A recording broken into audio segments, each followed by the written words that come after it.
back to Room 237, and this is another Italian Giallo review. And actually, this is a Italian-Spanish co-production, and it is 1971's, even though the back says 72, it came out in 71, Human Cobras, or its original Italian title, Man More Poisonous Than a Cobra, which is an interesting title, even though venomous would make more sense, but in any case, Human Cobras. And this is also the last of the bunch that I got from Trash Palace. I'll definitely be ordering from them again. And up until Amok comes in, which should be at some point this month, should be in the next week or so.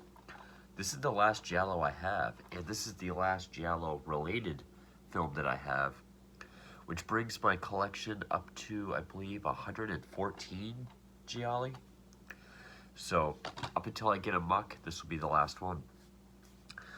So, this is one I've known about for a while. It's one I see come up on quite a few lists. A lot of people seem to like this one, which I can see why. I mean, it was written by both Ernesto Gastaldi and Eduardo Manzano's Brochero, based on a story by Brochero and Luciano Martino. So you have another Gastaldi Martino kind of creation. No Sergio Martino, but this is one I didn't really care for. I guess I'll get into that. It was directed by Vito Albertini, which that name does sound familiar.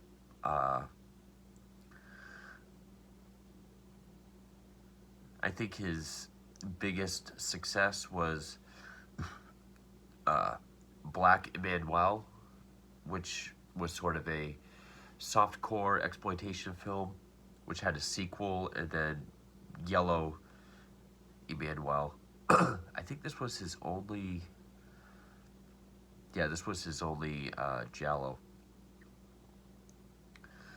And it stars George Artisan, who I think a lot of people, well, not a lot of people, I was actually thinking of someone else. He did a lot of action films, spaghetti westerns, sword and sandal films. He was also in the Giallo A Suitcase for a Corpse, which I have been wanting to check out. I believe that was it. Also, the very beautiful Erica Blanc, who's been in a number of Gialli and horror films. Alberto Di Mendoza, who's been in a lot of Gialli. A lot of people might recognize him from Horror Express with Lee Cushing and Telly Savalas, which I do have. I've been meaning to do that for quite some time. But he was also in Case of the Scorpion's Tail, Lizard Woman's Skin, Strange Vice of Mrs. Ward. I apologize that my nose is running so much. Just, we've gone from like 20-degree days to like 40-degree days here in Maine, so my allergies are just not doing well. You don't need to say anything in the comments, but... So yeah, he was also in a 70s adaptation of And Then There Were None. And also Janine Reynaud and Luciano Pigozzi. And music by Stelvio Cipriani, which I will say, there's a piece in this that's used at several points that I really do enjoy. It sounds like perfect Giallo music. The opening title theme really kind of sets the tone for the movie, because even though it came out in 71, this one does have more of an action-y, more crime element than just Giallo, where other ones at the time were going straight for the Argento formula. Because, I mean, this was the year after Bird with the Crystal Plumage. And the opening theme sounds dangerously close to the Mission Impossible theme. And yeah, I don't really know, excuse me, what I can say about it.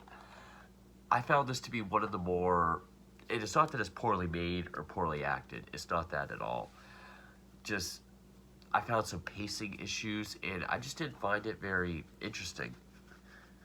The most interesting part would be that it goes from, I can't remember where exactly it opens, but it goes from there to New York to Kenya.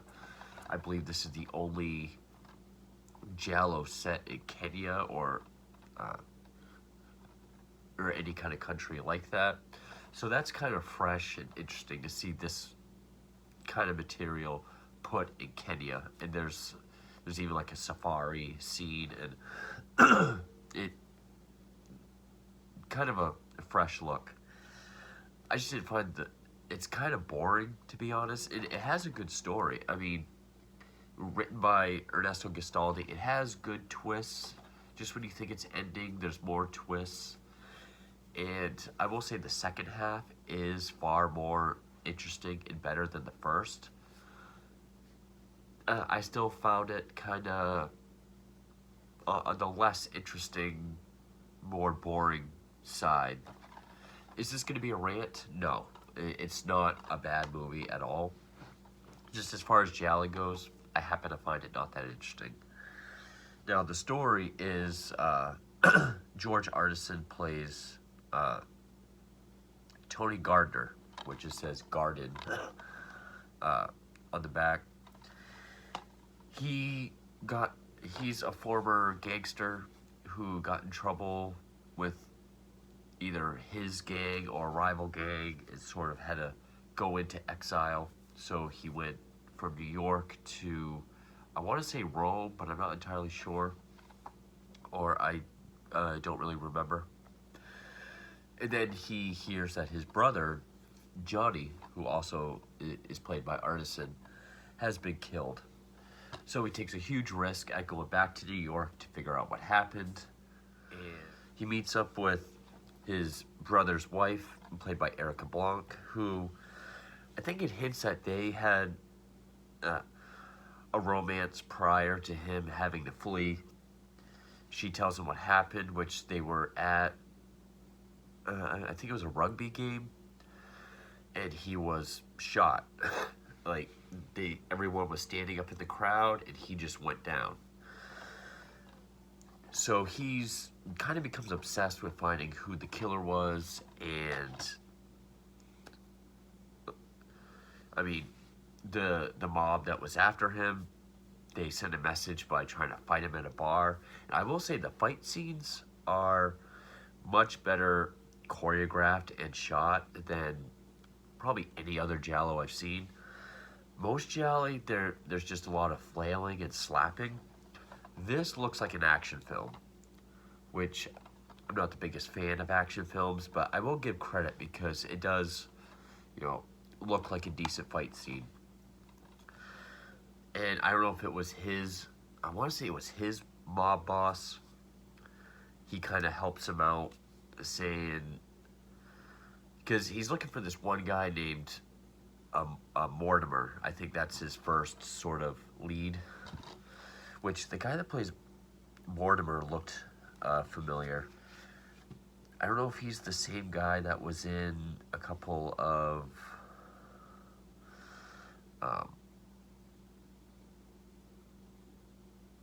I can't even find him. But he goes to meet Mortimer, and he says, I got into some weed, selling weed with your brother, because he was able to get it from Kenya for super cheap and able to sell it here for a lot of money. I was in a lot of trouble, so I went into it with him. But by this point, that guy is like agoraphobic because he thinks people are after him. And I will say, other than the twist ending, the most Giallo thing about this that it does really well is the whole, I have information for you, but I can't give it to you right now, or I'm unable to give it to you right now, and then they're killed. Because there's this dark-haired guy that kind of looks like the creepy kid from Burial Ground. I say kid, even though the actor was like 25. Kind of looks like him, who I think is the one that's, I think he's the man that's more poisonous than Cobra, because he has like no lines up until the end, and he's just following Tony throughout the whole film, and he kills everyone that he gets help from. So like he kills him, but he does give Tony this name. Actually, no, it's not him. Erica Blanc, who plays Leslie, because he asks her, like, who was he with in Kenya? Like, who did he have ties with in Kenya? And she gives the name George McGreaves, who's played by Alberto de Mendoza. So now that's the name that's on his mind. They go to Kenya, and they find out he's got like this huge mansion. They call it hunting, but I think he's a poacher. And he says, yeah, Johnny and I were very close. We were business partners. Half of everything you see here is his. I think it started to hint that him and Erica Blanc might have had a secret something. But I think then it becomes more apparent that he's just lusting after her. But it's also hinting that, you know, these two are probably going to fall in love again, or at least she really wants to. But Tony keeps doing his investigation. I guess the last thing I can say before spoilers is, like, this is total Giallo. He's at this one casino. He meets up with this woman, I think her name was Clarissa, who says she knew Johnny. So the casino is like at this resort. They decide to go to her room. They're having sex. And that's, but she says, I have an address for you. I can't remember exactly how it would have helped him. But while he's in the shower, that creepy looking guy comes in, strangles her. All the while, Erica Blanc is seemingly freaking out. She's left alone at this villa. And there are some great shots where it's a thunderstorm. She wakes up. She thinks she sees this figure outside in the lightning. She thinks it's Johnny. And then George comes in, tries to comfort her. And then, you know, Tony has to sneak Clarissa's body out of the resort. He dumps it over the Takai waterfalls, which we see the dubbing go down. That looked cool. And when he sees her dead at the resort, he notices these muddy footprints on the floor. So then when he gets home, he notices the same muddy footprints. And he starts to suspect maybe George is the one that killed his brother. Also, one final thing is he's questioned by police the next day who find Clarissa's body. And as he's being questioned, they say, well, turns out this girl came to us fearing of a Johnny Gardner. And we were going to question him, but he flew to New York, which is where he was killed on the 19th of May, which I caught on to that date because that's my mother's birthday. And, you know, they have like a list of everyone that was on the plane that day. And he looks and he also sees George McGreaves. So now he's convinced that George, for whatever reason, is the one that killed his brother. So that's all I'll say before I get to spoilers. But I was wondering how it was going to be a Giallo, because we see the killer. It's this sort of silent hitman. I was thinking, okay, there's going to be a twist as to how he ties in all this, which is going to be the Giallo. But I knew it had more of a crime element, more of an action element, which I wasn't the biggest fan of. And even though it does have more action in it, I still found it to be ultimately kind of boring. It really isn't up until he gets to Kenya and then Clarissa is killed that I really started to see the Giallo part of it come out, and I started being more interested in it. But it does have a good Ernesto Gastaldi ending where you think it's gonna end, and then there's just more twists and just keeps going. So I will give credit there. It's not that it's bad. Again, this isn't a rant. This would not be a contender for my bottom 10 or my bottom, maybe not even my bottom 20. It's not one that I liked as much as many other ones. Maybe I was a little disappointed because I have seen and heard people talk about it a lot in quite a few like collection videos and lists. I've heard people bring it up a lot. So maybe disappointed at worst, but it's not a terrible movie. But I really did like not the Mission Impossible part, but the part of the score I like is like at the beginning where he remembers when he initially had to flee and he had to leave Leslie. Also, I think it was during some of the safari, because after he sees George's name on the list, that's when they go on their safari or ivory hunt. But yeah, can I recommend it? I mean, if you have to see every Giallo film, sure. Or if you like movies with a little bit more action. And I mean, it's not loaded with action. There's just a few scenes that are well choreographed. But yeah, it is more, the the killer angle is more of a hitman, and then the twist is you find out how he's involved. It's not a mystery killer film, so if that's more of what you're into, then sure. But with that, I'm gonna get the spoilers. So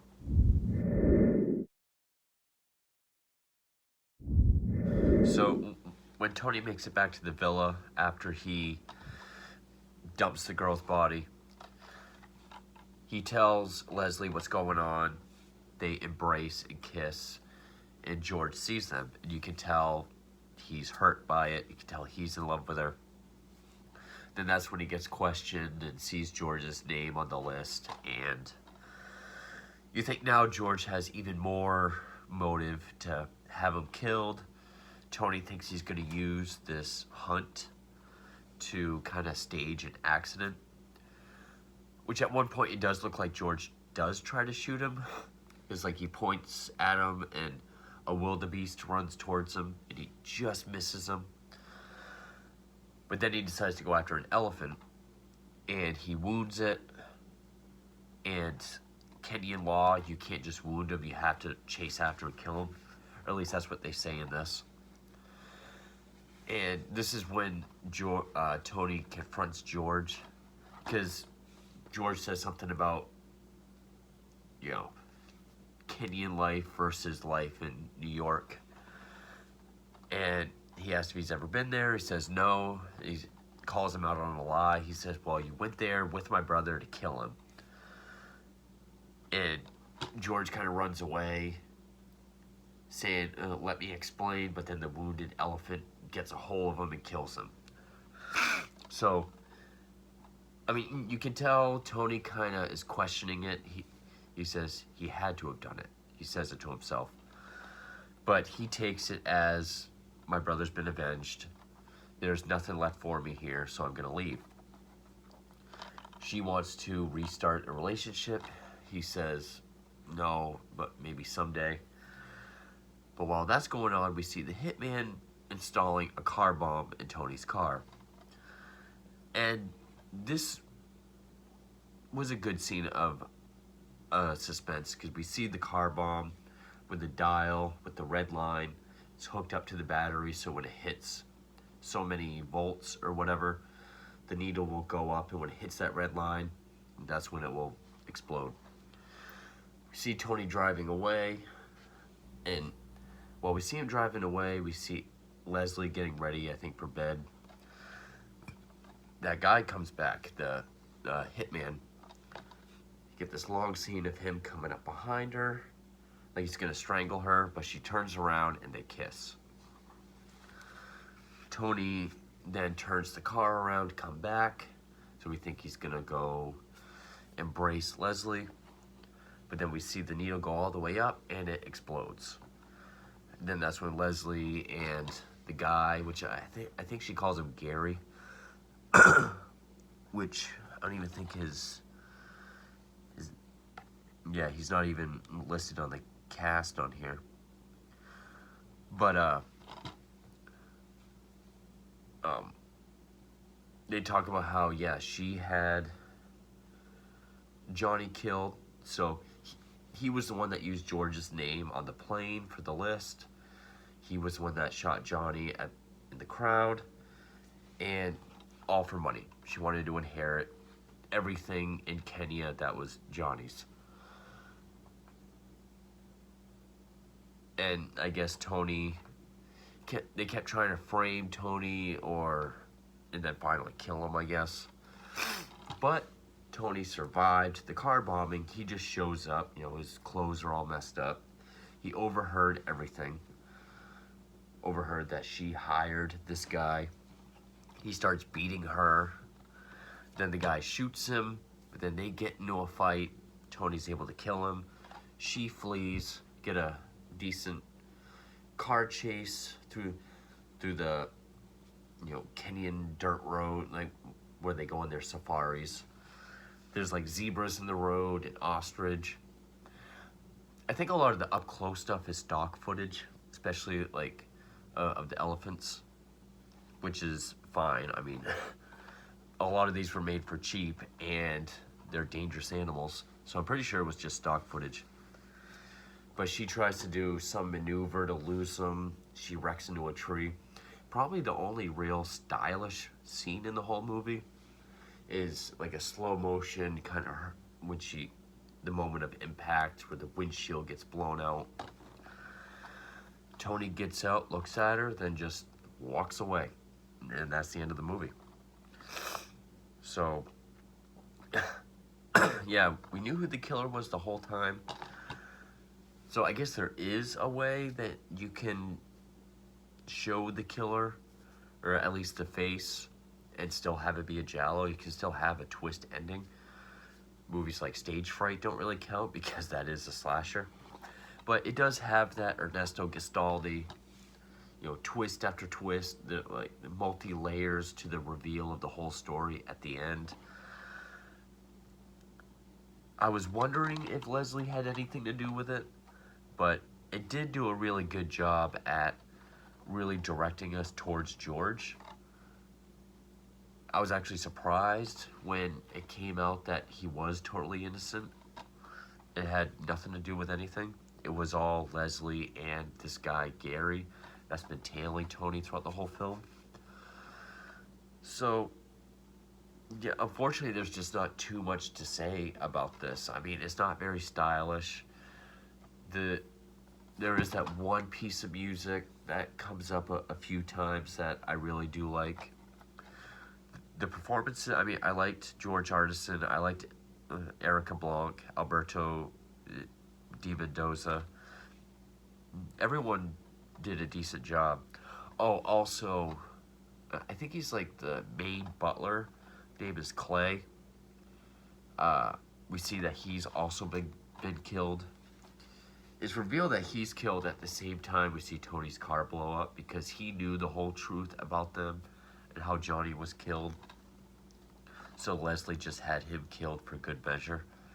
But yeah, it's not that I disliked it. It's just me. I guess I just found it a little disappointing. But yeah, it's not bad. It's just I like most other Giallo more than this. So yeah, that is the last one I have from trashpalace.com, but I will definitely be ordering from them again. This is the last Giallo that I have up until Amok comes in, which should be in the next week or two, like I said. But I do have a number of videos planned. I have a couple trailer reactions that I like to get to. I still have the Q&A that'll be up for probably another week. So go back a few recent videos to my 2000 sub Q&A video. can leave your questions in the comments there, and I'll get to the answers in about a week or so. And a few other reviews that I want to get to. So I have some planned out. Just things have been kind of hectic lately, like always. I haven't had a lot of time. Things are going to be more hectic lately because I might be in the process of a move. So we'll see how that goes. But yeah, this is my 114th Giallo review.